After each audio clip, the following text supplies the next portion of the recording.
Hello everyone, welcome back to our YouTube channel digital academy 03। তো friends, ইতিমধ্যে কিন্তু IBPS এর পক্ষ থেকে কিন্তু বিজ্ঞপ্তি প্রকাশ করা হয়েছে, যেখানে প্রায় 11,000 শূন্য পদে কিন্তু নিয়োগ করা হয়ে থাকবে। তো এখানে কোন কোন পোস্টে আপনাদের নিয়োগ করা হয়ে থাকবে, শিক্ষাগত যোগ্যতা কি চাওয়া হয়েছে, বেতনের স্কেল কি রয়েছে এবং এই পরীক্ষার সিলেবাস ও এক্সাম প্যাটার্ন কি রয়েছে, এই সংক্রান্ত বিস্তারিত তথ্য আলোচনা করতে চলেছি আজকের এই ভিডিওটির মাধ্যমে। তো আপনারা ভিডিওটি প্রথম থেকে শেষ পর্যন্ত দেখতে থাকুন। আর আপনারা যদি আমাদের চ্যানেলটিতে নতুন ভিজিট করে থাকেন, তাহলে অবশ্যই আমাদের চ্যানেলটিকে সাবস্ক্রাইব করে পাশে দেওয়া বেল আইকনটিতে প্রেস করে রাখুন এরকম লেটেস্ট চাকরির আপডেটগুলি সর্বদা পাওয়ার জন্য। তো ফ্রেন্ডস, আপনারা দেখতে পাচ্ছেন সেই অফিসিয়াল নোটিফিকেশনটি। এখানে বলা হয়েছে আইবিপিএস অর্থাৎ ইনস্টিটিউট অফ ব্যাংকিং পার্সোনাল সিলেকশনের পক্ষ থেকে কিন্তু বিজ্ঞপ্তি প্রকাশ করা হয়েছে। এখানে দেখতে পাচ্ছেন ভ্যাকান্সি রয়েছে কিন্তু 11,403টি কিন্তু টোটাল শূন্যপদ রয়েছে। এখানে এখানে বলা হয়েছে পার্টিসিপেন্টসিং ব্যাংক। তো এখানে কিন্তু টোটাল 11টি ব্যাংক কিন্তু পার্টিসিপেট করছে। এরপর রয়েছে অ্যাপ্লিকেশন মোড। তো আপনারা কিন্তু আবেদন করতে পারবেন অনলাইনের মাধ্যমেই। তার লিঙ্ক কিন্তু আমি আমার এই ভিডিওটার ডেসক্রিপশন বক্সে প্রোভাইড করে রাখবো। সেখানে কিন্তু ক্লিক করে সরাসরি কিন্তু সেই অ্যাপ্লাই করার যে অফিসিয়াল লিঙ্ক, সেখানে কিন্তু আপনারা পৌঁছে যাবেন। নেক্সট রয়েছে অ্যাপ্লাই অনলাইন ডেটস। ঠিক আছে, আপনারা কবে থেকে সেই অনলাইনটি করতে পারবেন তার ডেট কিন্তু বলা হয়েছে 1 আগস্ট থেকে 21 আগস্ট 2026-এর মধ্যে কিন্তু আপনাদের অনলাইনে কিন্তু আবেদন প্রক্রিয়াটি কিন্তু কমপ্লিট করে থাকতে হবে। এরপর রয়েছে রিক্রুটমেন্ট প্রসেস। তো এক্ষেত্রে কিন্তু বলা হয়েছে প্রিলিমস এবং মেন্স এক্সাম কিন্তু কন্ডাক্ট করা হয়ে যাবে, অর্থাৎ দুটি কিন্তু স্টেজ রয়েছে এখানে সিলেকশন প্রসেসের ক্ষেত্রে। নেক্সট রয়েছে শিক্ষাগত যোগ্যতা। এক্ষেত্রে আপনারা যারা যে কোনো স্ট্রিমে গ্র্যাজুয়েট কমপ্লিট করেছেন তারা কিন্তু এখানে আবেদন করতে পারবেন। এরপর রয়েছে এজ লিমিট। এক্ষেত্রে যে সমস্ত ছাত্রছাত্রীর বয়স 20 থেকে 28 বছরের মধ্যে রয়েছে তারা কিন্তু অবশ্যই কিন্তু আবেদন করতে পারবে। তবে এক্ষেত্রে আপনারা যারা এসসি, এসটি, ওবিসি ক্যান্ডিডেট রয়েছেন তারা কিন্তু গভর্নমেন্ট রুলস অনুযায়ী কিন্তু বয়সের ক্ষেত্রে নির্দিষ্ট ছাড় পেয়ে থাকবেন। নেক্সট রয়েছে অ্যাপ্লিকেশন ফি। এক্ষেত্রে আপনারা যারা এসসি, এসটি, পিডব্লিউডি ক্যান্ডিডেট রয়েছেন তাদের ক্ষেত্রে কিন্তু অ্যাপ্লিকেশন ফি 175 টাকা এবং জেনারেল এবং আদার্স ক্যান্ডিডেটের ক্ষেত্রে কিন্তু বলা হয়েছে 850 টাকা কিন্তু এখানে আপনাদের অ্যাপ্লিকেশন ফি কিন্তু ধার্য করা হয়েছে। নেক্সট রয়েছে স্যালারি। এক্ষেত্রে স্যালারি কিন্তু এখানে বলা হয়েছে এ পর্যন্ত কিন্তু আপনাদের স্যালারি কিন্তু হয়ে থাকবে। এক্ষেত্রে সে অফিসিয়াল ওয়েবসাইট কিন্তু বলা হয়েছে www.ibps.in। এই অফিসিয়াল ওয়েবসাইটে কিন্তু আপনাদের আবেদন প্রক্রিয়াটি কিন্তু কমপ্লিট করে থাকতে হবে।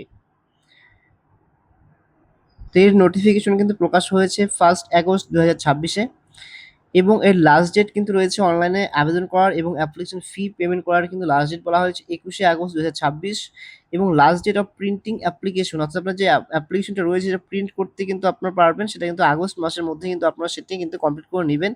প্রি এক্সাম ট্রেনিং কিন্তু কমপ্লিট হয়ে থাকবে, সেটা শুরু হয়ে থাকবে অর্থাৎ সেপ্টেম্বর থেকে কিন্তু সেই প্রি এক্সাম ট্রেনিং কিন্তু হয়ে থাকবে। IBPS clerk prelims admit card কিন্তু প্রকাশ করতে চলেছে, সেটা অক্টোবরের ফার্স্ট উইকে কিন্তু আপনাদের সেই প্রিলিমস অ্যাডমিট কার্ড কিন্তু প্রকাশ করা হয়ে থাকবে এবং আইবিপিএস ক্লার্ক প্রিলিমস এক্সামটি কিন্তু অনুষ্ঠিত হয়ে থাকবে 10 থেকে 11 অক্টোবর 2026-এর মধ্যে। এক্ষেত্রে আইবিপিএস ক্লার্ক মেন্স অ্যাডমিট কার্ডটি কিন্তু প্রকাশ করা হয়ে থাকবে ডিসেম্বর, অর্থাৎ সেকেন্ড উইক রয়েছে ডিসেম্বরের সেকেন্ড উইকে কিন্তু আইবিপিএস ক্লার্কের মেন্স অ্যাডমিট কার্ড কিন্তু প্রকাশ করা হয়ে থাকবে এবং এর এক্সাম ডেট কিন্তু বলা হয়েছে 27 ডিসেম্বর 2026। ঠিক আছে, 27 ডিসেম্বরের মধ্যে কিন্তু আপনাদের সেই মেন্স এক্সাম কিন্তু কন্ডাক্ট করা হয়ে থাকবে। এক্ষেত্রে প্রফেশনাল অ্যালটমেন্ট কিন্তু বলা হয়েছে মার্চ 2027-এর মধ্যে কিন্তু আপনাদের সেই প্রফেশনাল যে অ্যালটমেন্ট লেটার সেটা কিন্তু দেওয়া হয়ে থাকবে। দেখে নেব ব্রেকডাউন করে যে কোন কোন ক্যাটাগরিতে কত ভ্যাকান্সি রয়েছে। এক্ষেত্রে ইউআর ক্যাটাগরির জন্য 4,740টি ভ্যাকান্সি রয়েছে, এসসি ক্যাটাগরির জন্য 1,910টি ভ্যাকান্সি রয়েছে এবং এসটি ক্যাটাগরির যারা ক্যান্ডিডেট রয়েছেন তাদের জন্য কিন্তু 942টি সিট কিন্তু রিজার্ভ রয়েছে। ওবিসি এনসিএল এর জন্য রয়েছে 2,815টি এবং ইডাব্লিউএস প্রার্থীদের ক্ষেত্রে কিন্তু এখানে ভ্যাকান্সি রিজার্ভ রয়েছে 996টি। তো এই টোটাল কিন্তু 11,403টি কিন্তু শূন্যপদ কিন্তু এখানে রয়েছে। এর আন্ডারে আপনাদের নিয়োগ করা হয়ে থাকবে সেটা কিন্তু বলা হচ্ছে ব্যাংক অফ বরোদাতে কিন্তু এখানে টোটাল সিট সংখ্যা রয়েছে 1,200টি, ব্যাংক অফ ইন্ডিয়াতে রয়েছে 500টি এবং ব্যাঙ্ক অফ মহারাষ্ট্রতে রয়েছে কিন্তু 500টি। এছাড়া রয়েছে কানাড়া ব্যাংকে রয়েছে কিন্তু 2500টি এবং সেন্ট্রাল ব্যাঙ্ক অফ ইন্ডিয়াতে রয়েছে 1419টি। ইন্ডিয়ান ব্যাংকে রয়েছে 1700টি। ইন্ডিয়ান ওভারসিজ ব্যাংকে রয়েছে সিট সংখ্যা এখানে 780টি এবং পাঞ্জাব ন্যাশনাল ব্যাংকে রয়েছে 2016টি শূন্যপদ। পাঞ্জাব অ্যান্ড সিন্ধ ব্যাংকে রয়েছে 376টি এবং ইউকো ব্যাংকে রয়েছে কিন্তু 412টি। ইউনিয়ন ব্যাংক অফ ইন্ডিয়াতে কোনো ভ্যাকান্সি নেই। এই টোটাল মিলিয়ে কিন্তু আপনাদের শূন্যপদ হয়ে যাবে 403টি, ঠিক আছে? 11,403টি কিন্তু টোটাল শূন্যপদ রয়েছে। থেকে অবশ্যই কিন্তু গ্র্যাজুয়েশন কমপ্লিট করে থাকতে হবে এবং সাথে কিন্তু অবশ্যই হয় কম্পিউটারে কিন্তু সার্টিফিকেট কোর্স কমপ্লিট করে থাকতে হবে অথবা ডিপ্লোমা কোর্স যদি করা থাকে তাহলে তো আপনারা কিন্তু অ্যাপ্লাই করতে পারবেন বা এলিজিবল রয়েছেন। এছাড়া আপনারা যদি ডিগ্রি কমপ্লিট করে থাকেন কম্পিউটার অপারেশনের ওপর বা বলেছে কম্পিউটার স্টাডি যদি করে থাকেন তাহলে কিন্তু আপনারা এখানে এলিজিবল রয়েছেন আবেদনের ক্ষেত্রে। বয়স সীমাটি কিন্তু হিসাব করতে হবে আপনাকে অবশ্যই 1/8/2026 অনুযায়ী কিন্তু আপনার বয়স সীমাটি কিন্তু হয়ে থাকতে হবে 20 থেকে 28 বছরের মধ্যে। তবে অবশ্যই কিন্তু এটি কিন্তু জেনারেল প্রার্থীর ক্ষেত্রে, তবে এসসি এসটি ওবিসি যারা প্রার্থী রয়েছেন তারা কিন্তু বয়সের ক্ষেত্রে নির্দিষ্ট ছাড় পেয়ে থাকবেন গভর্নমেন্ট রুলস অনুযায়ী।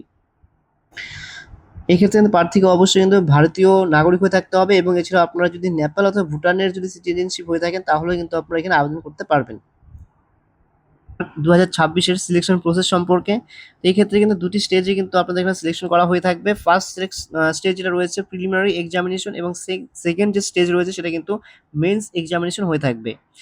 এক্ষেত্রে এখানে প্রিলিমিনারি এক্সামিনেশন যেটা হয়ে থাকবে তো সে সম্পর্কে আমরা দেখে নেব টোটাল এখানে এক্সাম প্যাটার্ন কি রয়েছে।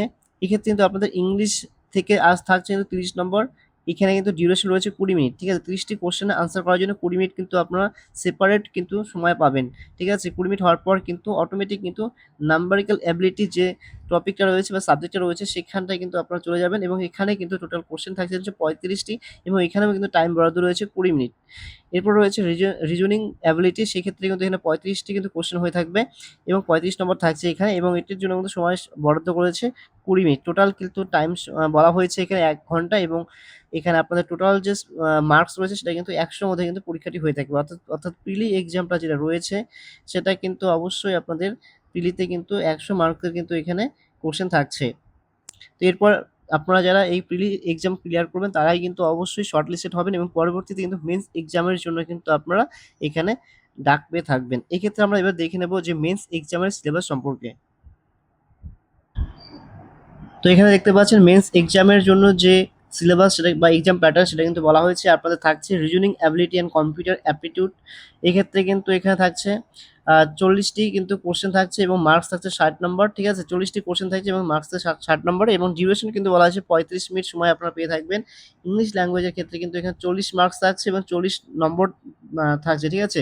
40টি কোশ্চেন থাকছে এবং 40 নম্বর মানে প্রত্যেকটা 1 নম্বর করে থাকছে এবং এখানে কিন্তু সময়সীমা রয়েছে 35 মিনিট।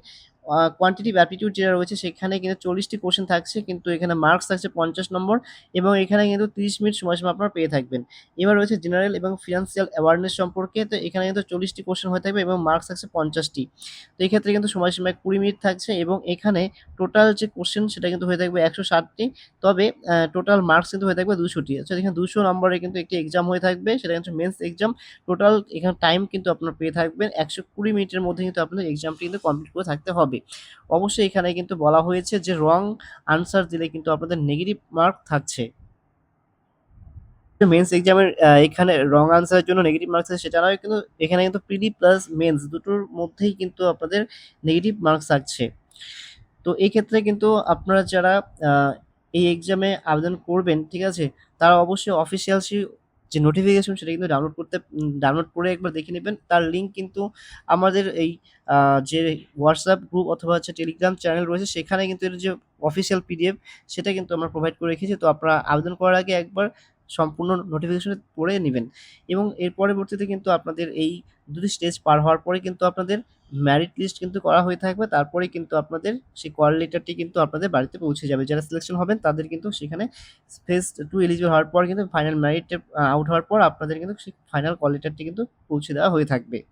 তো ফ্রেন্ডস, এই ছিল একটি শর্ট ইনফরমেশন। যদি ভিডিওটি ভালো লেগে থাকে তাহলে অবশ্যই কিন্তু ভিডিওটি লাইক এবং কমেন্ট করতে ভুলবে না। আর যদি ভিডিওটি ভালো লেগে থাকে তাহলে অবশ্যই তোমাদের বন্ধু-বান্ধবদের সাথে শেয়ার করে পাশে থাকবে। জয় হিন্দ, বন্দে মাতরম। আজকের মতো এখানে ভিডিওটি শেষ করছি।